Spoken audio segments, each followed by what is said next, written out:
परमेश्वर पिता का धन्यवाद करते हैं हम आज इस सुंदर दिन के लिए। और परमेश्वर ने सच में हमें आज अपनी महिमा के लिए और अपने नाम को ऊंचा उठाने के लिए हम सभी को यहाँ पर एकत्रित किया ताकि हम उसके नाम को हम लोग महिमा और उसके नाम को हम आदर दे सके। परमेश्वर का धन्यवाद करते हैं क्योंकि परमेश्वर चाहते भी यही है कि हम उसके नाम को अपने जीवन से ऊंचा उठाए और उसके प्रति हम अपने और अधिक समर्पण को और प्रेम को दिखाएं। क्यों ना हम इस समय में जैसे हम अध्ययन कर रहे हैं वैसे हम आगे की ओर अध्ययन करेंगे और हम इस समय में एक विषय की तरफ ध्यान करेंगे और वो विषय है मसीह की सुगंध। कलीसिया विश्वासी ये मसीह की सुगंध है। इस विषय को हम आज सब मिलकर मनन करेंगे, विचार करेंगे और परमेश्वर क्या चाहता है, हमारी आंखों को जो है वो क्यों खोलना चाहता है और क्या चाहता है कि हम क्या देखें। तो आइए हम लोग इस बात को हम देखेंगे। मसीह की सुगंध। सुगंध मतलब अच्छी खुशबू। सुगंध मतलब अच्छी खुशबू और अच्छी खुशबू जो होती है वो मनुष्यों को अपनी ओर आकर्षित करती है। जैसे हम देखते हैं हर एक वस्तु की, चाहे वो इत्र हो, चाहे वो किसी पेड़ के पत्ते हो, चाहे वो फल हो, चाहे वो फूल हो, वो अपनी एक खुशबू रखते हैं और उसकी खुशबू से हम अनुमान लगा सकते हैं या पहचान कर सकते हैं कि वो कैसा होगा। एक अच्छी खुशबू होती है और एक ऐसी खुशबू होती है जो नापसंद की जाती है। तो हर एक की एक अपनी खुशबू होती है, हर एक वस्तु की या हर एक चीज की अपनी एक खुशबू होती है और हर एक खुशबू जब तक वो है तब तक वो अपनी खुशबू को बना के रखता है। चाहे वो इत्र के एक बोतल के अंदर, एक कंटेनर के अंदर में रखा हुआ इत्र ही क्यों ना हो, चाहे वो फूल ही क्यों ना हो, चाहे वो फल ही क्यों ना हो, चाहे वो पत्ते ही क्यों ना हो, एक अपनी खुशबू को वो बना के रखते हैं, मेंटेन करके रखते हैं, बरकरार करके रखते हैं। हर एक बात की अपनी एक खुशबू होती है और वो उसी खुशबू से वो पहचाने जाते हैं, जाने जाते हैं। उस खुशबू की ओर हम लोग जो है आकर्षित होते हैं। इस प्रकार से अपना एक खुशबू का काम होता है। जब हम दूसरा कुरिन्थियों की पुस्तक को जब हम पढ़ते हैं तो ऐसा क्यों वहां पर लिखा गया है कि हम मसीह की खुशबू है। एक उदाहरण के रूप में मैं इस समय में एक वस्तु लूंगा जिसको मैं कहूंगा इत्र का एक कंटेनर या इत्र की एक बोतल। बोतल के अंदर में इत्र होता है और उस इत्र की जो है अपनी एक खुशबू होती है और वो खुशबू तब होती है जब उस इत्र को बाहर, बोतल से बाहर निकाला जाता है। मैं कुछ इस तरीके से आपके सामने रखूंगा कि हमारे प्रभु यीशु मसीह के अंदर हम ऐसे ही समाएंगे और जब समय आया तब परमेश्वर ने उस खुशबू को अपने अंदर से जो है बाहर निकाला। अब जैसे एक तो उस कंटेनर से निकली हुई, एक तो उस बोतल से जो इत्र की खुशबू निकलेंगी, एक तो वो लोगों को पसंद आएंगी, दूसरों को पसंद आएंगी, या फिर वो दूसरों को नापसंद आएंगी। दोनों में से कुछ भी हो सकता है। वैसे ही ठीक जब हम मसीह की खुशबू है, मैं विश्वास करता हूं कि मसीह की खुशबू यदि है तो वो कदापि नापसंद होने वाली खुशबू हो नहीं सकती। वो व्यक्ति, वो विश्वासी जिसने अपने जीवन को मसीह की खुशबू के समान जो है जिया है और अपने आप को एक खुशबू के समान रखा है, वो कभी भी नापसंद होने वाली खुशबू में से कभी नहीं हो सकता। आइए हम लोग उस वचन को पढ़ते हैं जो हमें मिलता है 2 कुरिन्थियों 2 अध्याय और उसके 14 वचन में। पढ़ते हैं हम लोग उसे। परंतु परमेश्वर का धन्यवाद हो, परमेश्वर का धन्यवाद हो, जो मसीह में सदा हमको जय के उत्सव में लिए फिरता है। हमको जय के उत्सव में लिए फिरता है। जय के उत्सव में जो है हमें हमारा परमेश्वर लिए फिरता है। अब हम आगे चलते हैं। और अपने ज्ञान की सुगंध हमारे द्वारा हर जगह फैलाता है। अपने ज्ञान की सुगंध, परमेश्वर अपने ज्ञान की सुगंध हर जगह फैलाता है। आगे, क्योंकि हम परमेश्वर के निकट उद्धार पाने वाले और नाश होने वाले दोनों के लिए मसीह की सुगंध है। और आज इसी विषय पर हम लोग विचार करने वाले। जैसे मैंने आपको बताया कि इत्र का एक बोतल है, बोतल के अंदर में जो इत्र है, वो इत्र जब तक बाहर नहीं आएगा तब तक उस बोतल की अपनी पहचान नहीं हो पाएगी। वैसे ही मसीह की पहचान भी हमारे द्वारा होती है कि हमारा मसीही कैसा है, हमारा मसीही का स्वभाव कैसा है, हमारे मसीही का जो है कार्य कैसा है, हमारे मसीह के अंदर में क्या क्या गुण और क्या क्या बातें पाई जाती है। जब तक वो उसके जो है गुण बाहर नहीं आएंगे, और वो उसकी गुण हम है, उसकी खुशबू हम है, और जब तक हम बाहर नहीं आएंगे तब तक हमारे मसीह की पहचान नहीं हो सकती। तो ये बहुत जरूरी है कि हम इस बात को जानें कि हम मसीह की खुशबू है, हम मसीह की खुशबू है।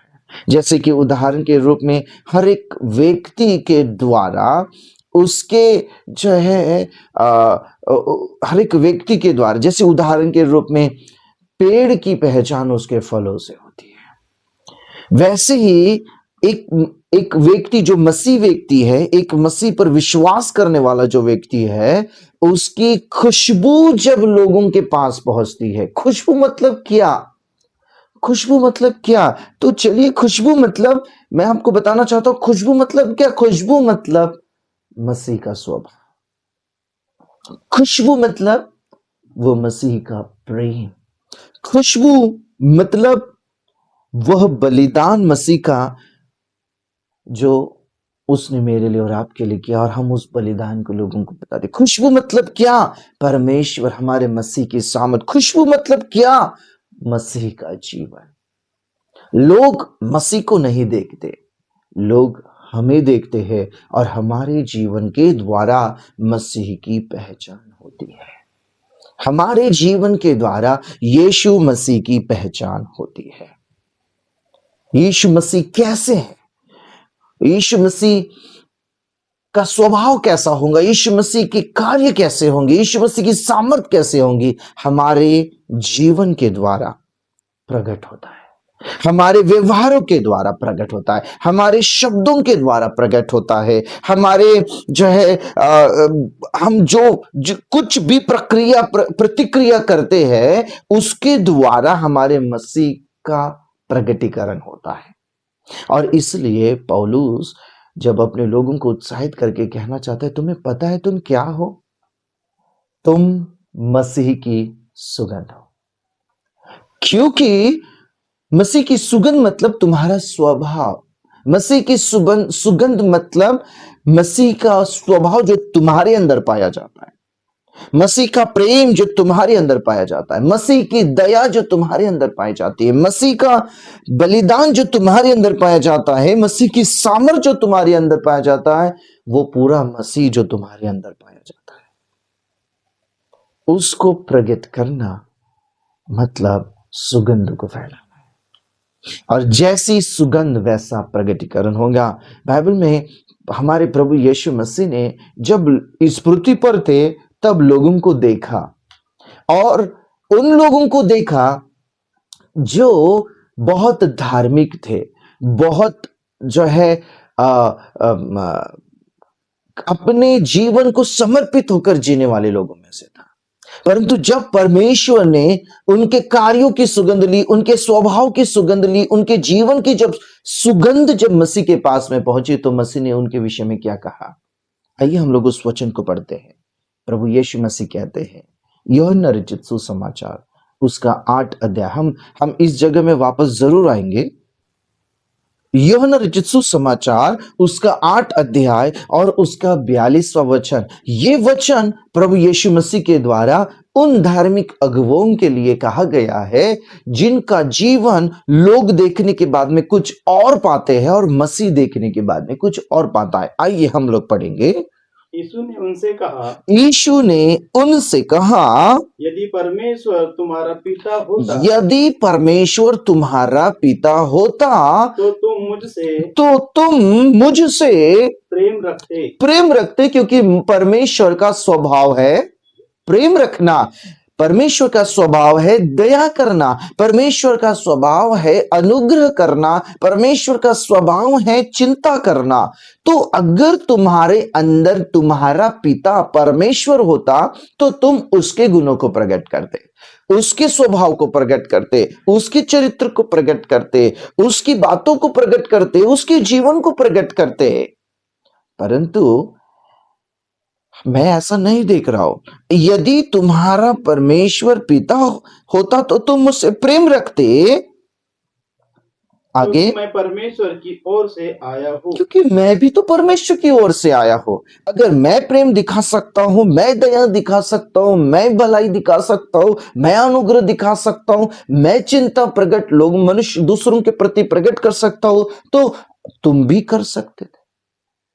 और यही होता है परमेश्वर का स्वभाव, परमेश्वर का प्रेम, परमेश्वर का अनुग्रह, परमेश्वर की दया भलाई। और जब मसीह ने उन लोगों का जीवन देखा तो उन लोगों का जीवन देखने के बाद में मसीह को क्या दिखा कि भाई इन लोगों के अंदर में ये अगर सच में मसीह के है, ये सच में परमेश्वर के है, तो परमेश्वर का स्वभाव इनके अंदर में क्यों नहीं है? ये अगर अपने आप को परमेश्वर से आए हुए कहते हैं, तो अगर परमेश्वर से आया हुआ परमेश्वर की बातों को प्रकट करेगा ना, जो कि वास्तव में ऐसा नहीं दिख रहा। अगर हम आगे चलते हैं उसी 8 अध्याय के 44 वचन को जब हम लोग पढ़ते तो प्रभु ने उनको साफ साफ कह दिया, तुम्हारा पिता परमेश्वर नहीं है। क्या कहा? मैं आपसे नहीं आया, हाँ, परंतु उसी ने मुझे भेजा है। हाँ, तुम मेरी बात क्यों नहीं समझते? 8 अध्याय 44वां वचन। अब तुम अपने पिता शैतान से हो। तुम अपने पिता, प्रभु ने उनके स्वभाव, उनके चरित्र, उनके गुणों को देखकर साफ साफ बोल दिया, तुम्हारे अंदर लड़ाइयां है, तुम्हारे अंदर झगड़े हैं, तुम्हारे अंदर बैर है, तुम्हारे अंदर में क्षमा न करने की भावना है, तुम्हारे अंदर में कई प्रकार की ऐसी बातें हैं, लालच है, लालसाई है, झूठ है, हत्याई करने की भावना तुम्हारे अंदर में, और तुम कहते हो तुम परमेश्वर से हो।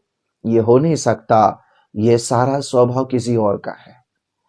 और इसलिए प्रभु यीशु मसीह कहते हैं, तुम अपने पिता शैतान से हो। तुम्हारा ओरिजिनल जो पिता है वो शैतान है। क्यों? क्योंकि ये सारे गुण जो है वो शैतान के अंदर पाए जाते हैं, और शैतान के अंदर में हत्या करना, झूठ बोलना, गलत लालसाओं को रखना, बुरी लालसाओं को रखना, और जो है कई प्रकार की गलत झगड़ों को, फसाद को, और कई प्रकार की बातों को जो है तैयार करना, क्रोध करना, क्षमा न करना, ये स्वभाव शैतान का है। और ये शैतान का स्वभाव है और ये स्वभाव अगर तुम्हारे अंदर दिख रहा है तो तुम किसकी सुगंध फैला रहे हो? तुम उस शैतान की सुगंध फैला। इसलिए प्रभु यीशु मसीह ने कहा कि तुम अपने पिता शैतान से हो, शैतान से हो, और अपने पिता की लालसाओं को पूरा करना चाहते हो। और तुम उसकी लालसाओं को पूरा करना चाहते हो। आरंभ से हत्यारा है वह आराम से हत्यारा है और सत्य पर स्थिर न रहा, सत्य तो वो बोल ही नहीं सकता, क्योंकि सत्य उसमें है ही सत्य नहीं। उसके अंदर में है ही नहीं। जब वह झूठ बोलता तो जब वह झूठ बोलता है अपने स्वभाव ही से बोलता, उसके स्वभाव के अंदर में झूठ पाया जाता है, इसलिए वो अपने बाहर भी निकालता है तो झूठ ही निकालता है, क्योंकि वह झूठा है, क्योंकि वह झूठा है वरन झूठ का पिता है। और वो उस झूठ का पिता भी है। जिस झूठ को तुम लोग बोलते हो, इसका मतलब वो तुम्हारा पिता है। कई बार हम लोग इस बात को नहीं समझ पाते। क्यों पौलुस इस बात को कहता है तुम मसीह की सुगंध हो? मसीह की सुगंध मतलब मसीह का स्वभाव, मसीह का स्वभाव तुम्हारे अंदर में है, मसीह के गुण तुम्हारे अंदर में है, मसीह का चरित्र तुम्हारे अंदर में है, मसीह का चाल चलन तुम्हारे अंदर में है। और जब एक व्यक्ति अपने आप को मसीह का कहता है तो वो कंप्लीट मसीह के बातों से भरा हुआ होना चाहिए। और क्यों? क्योंकि जब हम इस पृथ्वी पर भेजे गए हैं तो हमारे जीवन से उस मसीह की पहचान होगी।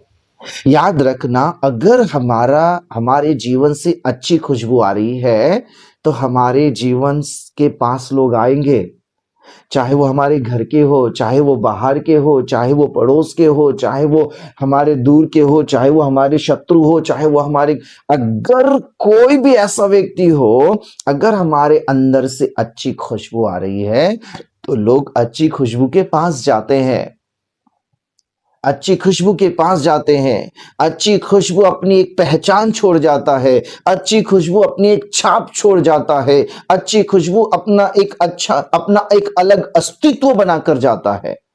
अगर हम मसीह के हैं तो हम अच्छी छाप छोड़कर जाएंगे, अपना एक अलग अस्तित्व बनाकर जाएंगे, लोग हमारे पास आएंगे। क्यों? क्योंकि अच्छी खुशबू है, अच्छा चरित्र है, अच्छा जीवन है, अच्छा स्वभाव है, अच्छे गुणों से भरे हुए हैं।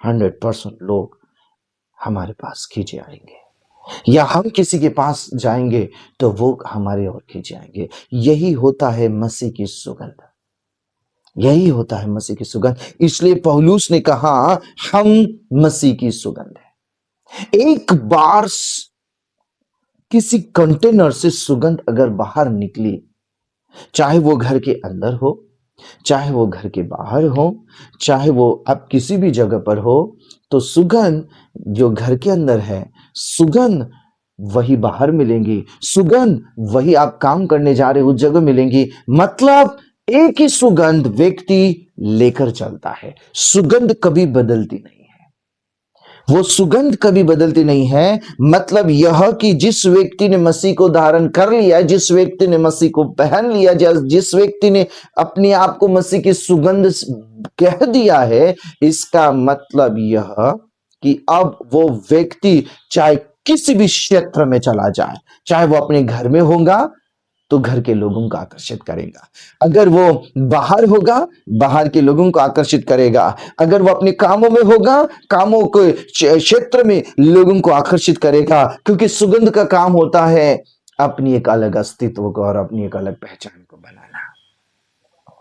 यही होता है जब हम कहते हैं सुगंध है, हम मसीह की सुगंध है। सुगंध बदलती नहीं। अगर आज मेरा स्वभाव मेरे घर में जो है कुछ और है तो बाहर कुछ और नहीं होगा। मेरा स्वभाव मेरे कार्यक्षेत्र में कुछ और नहीं होगा। मेरा स्वभाव मेरे घर में जो है वही मेरा स्वभाव बाहर होगा, जो बाहर है वही मेरा कार्यक्षेत्र में होगा। चाहे मैं किसी भी जगह में क्यों ना चला जाऊं, मेरा स्वभाव एक जैसा होगा। यही होता है मसीह की सुगंध का सही अर्थ, यही होता है मसीह की सुगंध का सही काम, कि मेरा स्वभाव कभी भी नहीं बदलेगा। मेरे स्वभाव में घर के अंदर में प्रेम है तो बाहर में भी प्रेम होगा। मेरे स्वभाव में घर के अंदर में दया है, बाहर भी दया होंगे। मेरे स्वभाव में घर के अंदर क्षमा है तो बाहर में भी क्षमा होंगे। ये होता है मसीह की सुगंध। ऐसे होते हैं मसीह की सुगंध को फैलाने वाले लोग। प्रभु का वचन क्या कहता है? हम नाश होने वाले और उद्धार पाने वाले और नाश होने वाले दोनों के लिए हम सुगंध है। Hallelujah, hallelujah. सच में जब हम इस बात को समझने की कोशिश करते हैं तो उद्धार पाने वाले मतलब कौन?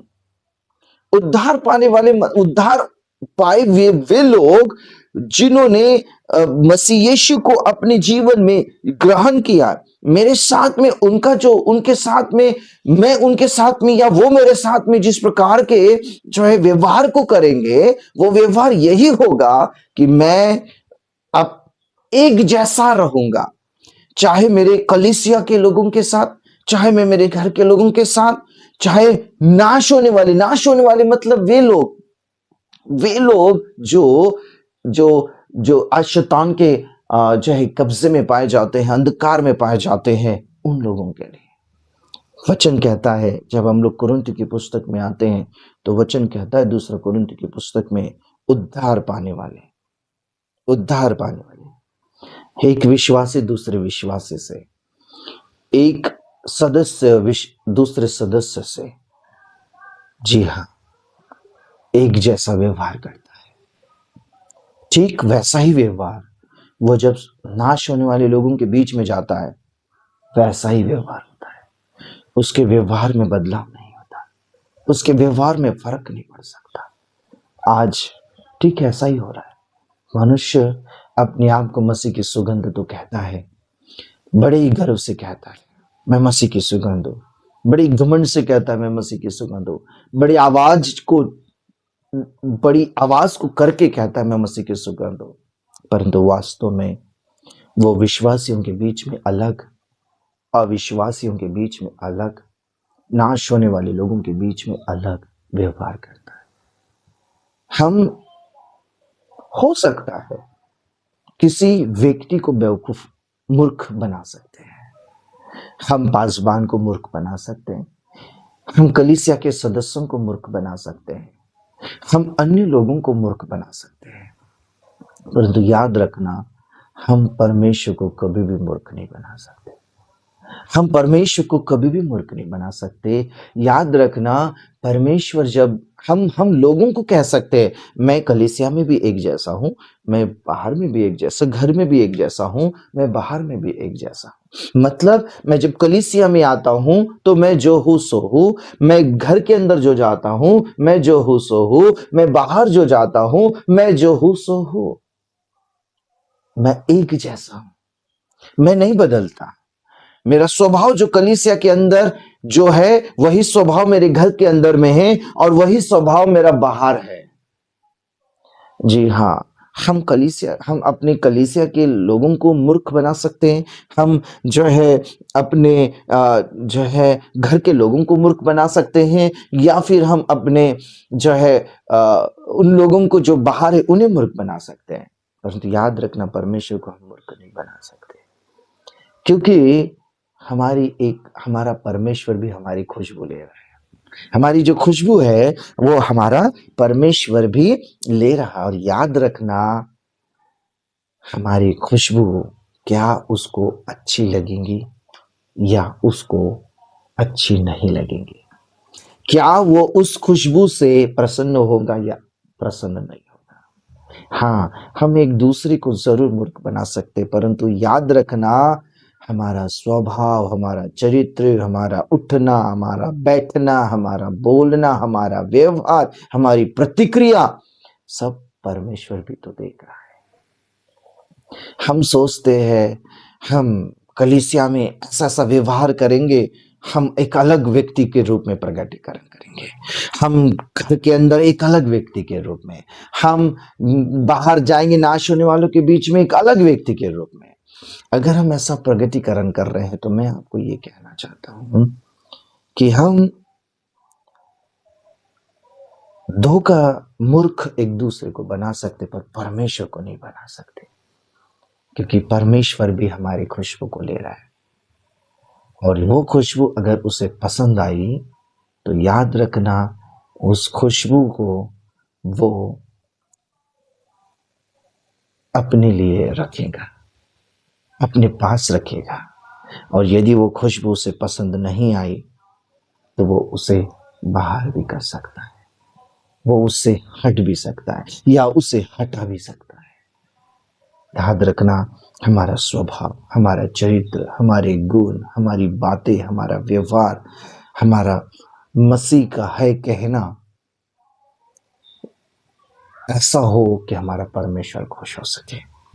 परमेश्वर को प्रकट करना, मसीह को प्रकट करना, ये हमारे लिए बहुत ज़रूरी है, बहुत ज़रूरी है। मेरे प्रियो, मैं आज आपको बताना चाहता हूँ कि हम परमेश्वर के लोग हैं। परमेश्वर क्या चाहते पता है? परमेश्वर चाहते कि हर जगह खुशबूदार वातावरण हो, हर जगह। पता है, प्रभु यीशु मसीह का बलिदान वो क्या था? वो बलिदान नहीं था, बल्कि वो मेरा और आपका नया जन्म का स्थान था। वो सिर्फ बलिदान नहीं था, वो मेरा और आपका जन्म का स्थान था। जिस प्रकार से एक कंटेनर को दबाया जाता है और उसके अंदर से तब जो अंदर है वो बाहर निकलता है, मेरे परमेश्वर ने मसीह को ऐसे ही मेरे लिए और आपके लिए दबाया।